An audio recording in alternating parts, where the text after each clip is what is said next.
Credit cards పైన డబ్బులు తీసుకుంటారు. ఏజెంట్స్ వచ్చి ఇంటికి వచ్చి హెరాస్ చేస్తూ ఉంటారు. ఏజెంట్స్ కి రైట్ ఉందా? ఇప్పుడు బ్యాంక్స్ ఇచ్చే పర్సనల్ లోన్స్ కానీ క్రెడిట్ కార్డ్స్ కానీ మీకు ఇచ్చే దాంట్లో ఒక 5 to 10% అనేది కొంతమంది కట్టలేదు. బ్యాంక్ ఏం చేస్తుంది, మనకి ఈ రికవరీ ఏజెంట్లకి ఇచ్చేస్తారు. బాబు నువ్వు 1 లక్ష రూపాయలు వసూలు చేసినావు అనుకో, నీకు 10,000 ఇస్తా. నువ్వు 10 లక్షలు వసూలు చేసినావు అనుకో, నీకు 2 లక్షలు ఇస్తా అంటారు. ఆర్బీఐ గైడ్లైన్స్ ప్రకారం వీళ్ళు ఎప్పుడు పడితే అప్పుడు ఇంటికి పోవద్దు. ఇంటికి వెళ్ళాలంటే ఫస్ట్ పర్మిషన్ తీసుకోవాలి. మీరు ఈ బ్యాంక్ వాళ్ళు హరాస్మెంట్ చేసిన కాల్స్ చేసిన ఏంటంటే మనం కోర్టుకి వెళ్ళి ఇంజంక్షన్ ఆర్డర్ వేసుకోవాలి. Welcome to iDream legal talk special programme with senior advocate Nageswara Rao Pujari garu. Hello అండి. ఇప్పుడు చాలా మంది క్రెడిట్ కార్డ్ వాడుకుంటారు, క్రెడిట్ కార్డ్స్ పైన డబ్బులు తీసుకుంటారు. చాలా ఎక్కువ అయిపోయిన తర్వాత కొన్ని డేస్కి వాళ్ళు ఒక కట్టలేని సిచ్యువేషన్ వచ్చింది అనుకోండి, హెల్త్ ఇష్యూస్ కావచ్చు, లేకపోతే జాబ్ ఇష్యూస్ కావచ్చు, ఏదైనా వచ్చి క్రెడిట్ కార్డ్స్ కట్టలేనప్పుడు ఏజెంట్స్ వచ్చి ఇంటికి వచ్చి హెరాస్ చేస్తూ ఉంటారు, ఇబ్బంది పెడుతూ ఉంటారు. అసలు వాళ్ళకి ఏజెంట్స్కి రైట్ ఉందా? ఇప్పుడు మీరు అన్నట్టు ఏంటంటే జనరల్గా ఏంటంటే ఇప్పుడు చాలా మంది అవసరాల కోసం మనకు జాబ్ చేసేటప్పుడు బిజినెస్ చేసేటప్పుడు ఏంటంటే మనకు బ్యాంక్స్ క్రెడిట్ కార్డ్స్ అనేటివి కానీ పర్సనల్ లోన్స్ కానీ ఇస్తాయి. సో మనం వాటిని వాడుకుంటాము. దాంట్లో ఎప్పుడైనా సరే ఇప్పుడు బ్యాంక్స్ ఇచ్చే పర్సనల్ లోన్స్ కానీ క్రెడిట్ కార్డ్స్ కానీ మీకు ఇచ్చే దాంట్లో ఒక 5 to 10% అనేది ఎప్పుడు కొంతమంది కట్టలేరు. ఎందుకంటే దాని డిఫాల్ట్ అంటాం మనం. ఇప్పుడు ఒక బ్యాంక్ ఒక 100 క్రెడిట్ కార్డ్స్ ఇచ్చింది అనుకోండి, దాంట్లో 5 to 10% కట్టలేరు. ఎందుకంటే వాళ్ళు వాడుకున్న తర్వాత రకరకాల కారణాల వల్ల కట్టకపోవచ్చు. ఆ 5 to 10% అనేది వాళ్ళకి డిఫాల్ట్ పేమెంట్స్ అనేది ఉంటాయి వాళ్ళకి జనరల్ గా. సో మనం చెప్పేది ఏంటంటే జనరల్ గా ఏ వ్యక్తి అయినా సరే క్రెడిట్ కార్డ్స్ కానీ పర్సనల్ లోన్స్ కానీ వాడుకున్న తర్వాత కట్టలేని పరిస్థితి కనుక ఉంటే వాళ్ళు ఏం చేస్తారు, బ్యాంక్ వాళ్ళు వసూలు చేసుకునే అధికారం వాళ్ళకు ఉంటుంది. ఏది లీగల్ పద్ధతిలో వసూలు చేసుకోవాలి వాళ్ళు. లీగల్ పద్ధతిలో అంటే ఏంటంటే వాళ్ళకు నోటీస్ పంపడం ద్వారా కానీ లేకపోతే వాళ్ళని ప్రీ లిటిగేషన్ అప్లికేషన్ చేయడం ద్వారా కానీ అట్లా లీగల్ పద్ధతిలో మాత్రమే రావాలా. సో బ్యాంక్కి ఏంటంటే ఒక లీగల్ పద్ధతిలో వచ్చి వీళ్ళని వసూలు చేయాలి అంటే బ్యాంకుకి టైం పడుతుంది. వాళ్ళు లీగల్ పద్ధతిలో వెళ్ళిందనుకో బ్యాంకుకి టైం పడుతుంది. రెండోది బ్యాంకు కోర్టు చుట్టూ తిరగాల వసూలు చేసుకోవడానికి. ఆ వసూలు చేసుకునే క్రమంలో ఆ బ్యాంకుకి కోర్టు చుట్టూ తిరిగి వసూలు చేసుకునే క్రమంలో అవి అన్సెక్యూర్ లోన్స్ అంటాం వాటిని మనం. అన్సెక్యూర్ లోన్స్ అంటే ఏంటి అంటే ఏం సెక్యూరిటీ పెట్టుకోకుండా ఈ వ్యక్తి కట్టగలుగుతాడు, ఈ వ్యక్తికి నేను లోన్ ఇస్తే కట్టగలుగుతాడు ఒక నమ్మకంతో వీళ్ళు లోన్ ఇస్తారు.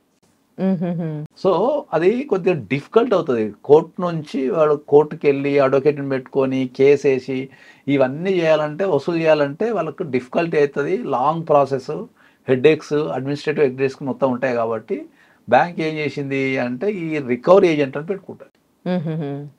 ఈ రికవరీ ఏజెంట్ని పెట్టుకొని వీళ్ళని వసూలు చేసుకురాపు అని చెప్తారు. జనరల్గా మనకు ఆర్బీఐ గైడ్లైన్స్ ప్రకారం ఏంటంటే రికవరీ ఏజెంట్స్ అనేటోళ్ళు ఉన్న ఆర్బీఐ గైడ్లైన్స్లో రాసిన రూల్స్ వేరు, వీళ్ళు ఒరిజినల్గా చేసేది వేరు. సో ఆర్బీఐ గైడ్లైన్స్ ప్రకారము ప్రధానంగా మెయిన్ రూల్స్ ఏముంటాయంటే వీళ్ళు ఎప్పుడు పడితే అప్పుడు ఇంటికి పోవద్దు. ఇంటికి వెళ్ళాలంటే ఫస్ట్ పర్మిషన్ తీసుకోవాలి. బాబు మేము లోన్ వసూలు చేసుకోవడానికి వద్దాం అనుకుంటున్నాం, పర్మిషన్ ఇస్తే ఎప్పుడు రావాలని చెప్తే వస్తామని చెప్పి అడగాల. అది ఫస్ట్ పాయింట్. తర్వాత మార్నింగ్ ఈవినింగ్ వెళ్ళనీకి లేదు. తర్వాత పండగలప్పుడు హాలిడేస్ అప్పుడు వెళ్ళనీకి లేదు. మళ్ళీ వెళ్ళినా కూడా వీళ్ళు పొలైట్గా అడగాలి తప్ప బెదిరించడము ఇట్లాంటి చాలా రూల్స్ ఫ్రేమ్ చేసింది ఆర్బీఐ. అంటే ఆ ఎవరైతే లోన్ తీసుకున్న వ్యక్తికి ఏ రకమైన ఇబ్బంది కలగకుండా ఈ బ్యాంక్ అనేది ఎప్పుడు చూడండి, ఇప్పుడు మనం ఒక బ్యాంక్ తీసుకున్నాం అనుకో అది వేల కోట్ల బిజినెస్ చేస్తుంది. చాలా బలవంతమైన బ్యాంక్ ఉంటుంది. వాళ్ళు ఎవరినైనా పెట్టుకోగలుగుతారు, ఏమేమి చేయగలుగుతారు. ఇక్కడ క్రెడిట్ కార్డు తీసుకున్న వ్యక్తి అతి సామాన్య వ్యక్తి ఉంటాడు. సో అతి సామాన్య వ్యక్తి 1 లక్ష రూపాయలు క్రెడిట్ కార్డు తీసుకున్నాడు, ఈ బ్యాంక్ మీద యుద్ధం చేసి గెలగలుగుతాడా? గెలవలేడు.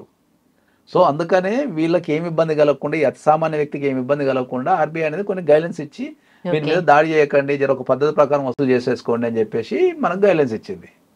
కానీ బ్యాంక్ ఏం చేస్తుంది, ఇప్పుడు ఆర్బీఐ పెట్టిన గైడ్లైన్స్ ప్రకారం కనుక పంపిస్తే అట్లా కూడా మేము వసూలు చేసుకోలేము, ఎవడు మా మాటినాడు, వాడిని పర్మిషన్ తీసుకొని వాడింటికి పోయిందని బ్యాంక్ ఏం చేస్తుంది, మనకి ఈ రికవరీ ఏజెంట్లకి ఇచ్చేస్తుంది.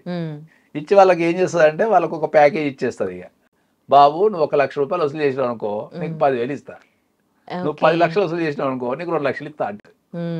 ఇక వాడు ఈ రికవరీ ఏజెంట్కి ఇక నువ్వు ఈయనకి ఆర్బీఐ గైడ్లైన్స్, ఈ బ్యాంకు రూల్స్ ఏముండవు మనకి. ఇంకా వాడు ఏమైనా ఏంది నువ్వు తీసుకున్నావు కడతావా వస్తావా అని వాడు ఇర్రెస్పెక్ట్ ఆఫ్ ద టైం కాల్ చేస్తుంటాడు, ఇర్రెస్పెక్ట్ ఆఫ్ టైం ఇంటికి వచ్చేస్తుంటాడు, ఇంట్లో కూర్చుంటాడు, ఫోన్ అంటాడు, పక్కింటోని గెలుపుతాడు, ఎదురింటోని గెలుపుతాడు, కాలనీలు ఉంటే అందరికి చెప్తుంటాడు, వాళ్ళ దగ్గర ఏ నెంబర్ ఉంటే ఆ నెంబర్కి ఫోన్ చేసి మేము అప్పు చేసిండు ఎగ్గొట్టిండు తెలుసా అని వీడు ఒక డిఫమేషన్ అంటే ఒక ఇజ్జత్ దిశ కార్యక్రమాన్ని పెట్టుకుంటాడు. ఓకే, వీడు పనికి పోనీయరు, తిన్నియరు, ఇక వాడు కొడుతూనే ఉంటాడు, బ్యాటరీ అయిపోయింది కొడుతూ ఉంటాడు. సో అటువంటి సిచ్యువేషన్లో జనరల్గా నేను అందరికి చెప్పేది ఏంటి అంటే, ఈ భూమి మీద పుట్టిన ఏ వ్యక్తి కూడా లోన్ తీసుకున్న తర్వాత ఎవ్వరు కూడా కట్టద్దు అని అనుకోరు. ఎందుకు అంటే వాడు కడితేనే మళ్ళీ వానికి మరింత లోన్ వస్తుంది, వీడు హెల్తీగా ఉంటాడు, వాడు హెల్తీగా ఉంటాడు, అందరు హెల్తీగా ఉంటారు. కట్టద్దని ఎవడు అనుకోడు, అసలు ఎవడు కూడా అనుకోడు. వాడు కట్టడం లేదు అంటే ఏంటంటే వాని ఫైనాన్షియల్ పరిస్థితి వానికి సహకరించక, సడన్ గా జాబ్ పోవటం కావచ్చు, సడన్ గా ఇంట్లో ఎవరికైనా హెల్త్ బాగుండక అధిక ఖర్చులు కావచ్చు, కొన్ని సందర్భాల్లో ఎడ్యుకేషన్ కోసం కావచ్చు, హెల్త్ కోసం కావచ్చు. కొంతమంది బిజినెస్ చేస్తారు, పాపం బిజినెస్ చేసిన తర్వాత ఇన్ఎక్స్పీరియన్సో మార్కెట్ కండిషన్సో అవి అనుకూలించక లాస్ అయిపోతాడు. సో ఆ లాస్ అయిపోయినప్పుడు ఏమవుతుంది అంటే ఆ లాస్ని భరించలేడు కదా.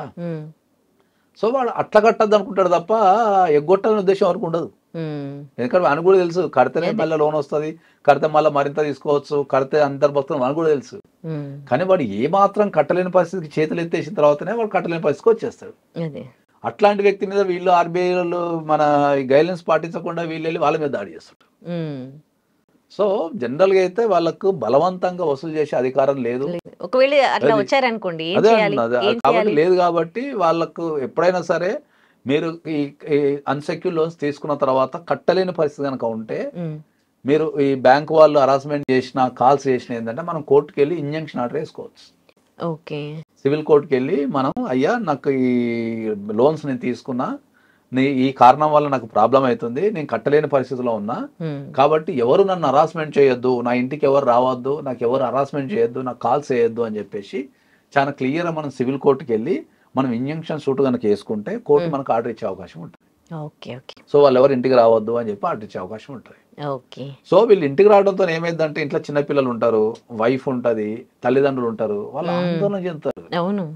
ఇప్పుడు ఇంట్లో తల్లిదండ్రులు ఉన్నారు అనుకో, ఇప్పుడు బీయింగ్ నేను ఒక పర్సన్ లోన్ తీసుకున్నా, ఏదో ట్రై చేసిన బతకడం కోసం, కొద్దిగా ఏదో లాస్ అయిపోయినా, తల్లిదండ్రులకు మనం చెప్పలేం కదా, వాళ్ళు ఇబ్బంది పడతారని మనం ఏం చెప్తాం, ఏదో చేస్తున్నారే అంటాం. వాడు వచ్చి మీ కొడుకు ఏం చేసిండో తెలుసా, మీ వాడు మొత్తం అప్పుల పాలేయండు, మా పైసలు తీసుకొని ఎగ్గొట్టిండు, మీ వాడిని వేసేస్తాం పొడి చేస్తాం అది అన్నరకు. వాళ్ళు ఆల్రెడీ ఏజ్లో ఉంటారు, వాళ్ళు సంపాదించలేరు, వాళ్ళు స్ట్రెస్ తీసుకుంటారు. ఎదిగే ఆడపిల్లలు ఉంటారు ఇంట్లో, తర్వాత ఎదుగుతున్న పిల్లలు ఉంటారు, వాళ్ళ ముంగట ఫాదర్ని పట్టుకొని బూతులు తిట్టడం లాంటివి చేస్తాయి కదా, వాళ్ళ మైండ్లో పడిపోతుంది వాళ్ళకు.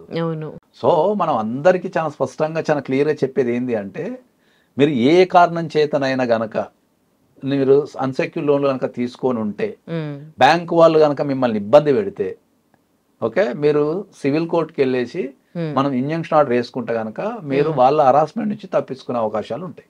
ఎవ్వరు కూడా ఆత్మహత్యలు కానీ లేకపోతే ఈ పారిపోవడాలు, చాలా మంది ఏం చేస్తారు తెలుసా, ఈ ఫోన్ హరాస్మెంట్ భరించలేక పారిపోతుంటారు, స్విచ్ ఆఫ్ చేసుకొని వేరే ఇల్లు మారిపోతారు. ఎంతకాలం దాగవలేం, మనం మార్కెట్ నుంచి ఎప్పుడు దాగవలేం. కాబట్టి ఈ పారిపోవడాలో లేకపోతే చచ్చిపోవడాలో కాకుండా మనం సివిల్ కోర్టుకి వెళ్ళి ఇంజంక్షన్ సూట్ కనుక వేసుకుంటే మీరు డెఫినెట్లీ మీకు కోర్టు రిలీఫ్ ఇస్తుంది.